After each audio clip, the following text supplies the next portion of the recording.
parliament आगत आमर यशस्वी प्रधानमंत्री नरेंद्र भाई मोदी नेतृत्व में आमर अर्थमंत्री जो बजेट आगत कर एक ऐतिहासिक बजेट ये बजेट को ओडिशा प्रदेश भारतीय जनता पार्टी स्वागत करुच्ची एवं लोकाभिमुखी बजेट एवं युवक महिला एवं गरीब लोकों एवं अन्नदाता ये गोटे सर्वसमावेशी बजेट एवं बजेट समस्त आत्मनिर्भर भारत को तैयारी करिवो विकसित भारत तैयारी करिवो जो लक्ष्य 2047 में प्रधानमंत्री रखिंट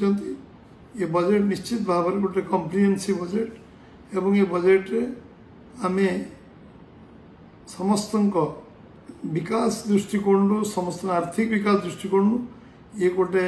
जुगोपयोगी बजेट एवं समस्त गोटे उपादेय बजेट एथर कृषि उपर गुरुत्व दिखाई किसान क्रेडिट कार्ड को 3 लाख ରୁ 5 लाख टका पर्यंत कराई एवं कृषि धनधान्य योजना को एथर 100टी जिला को नियाई जलसेचन कृषि उपर गुरुत्व देवाई ये योजना कराई आयकर सीमा को 12 लाख टका पर्यंत अभिवृद्धि कराई एवं आमे कंढे सारा विश्वर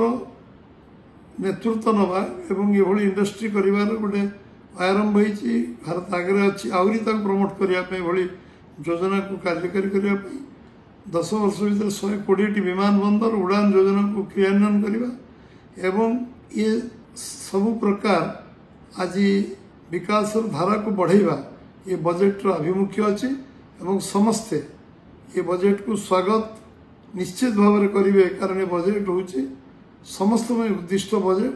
पूरा समाज को देश को 140 कोटी लोकों को हृदय को छुआ भली बजेट एवं निश्चित भाव में भारत 2047 विकसित भारत हम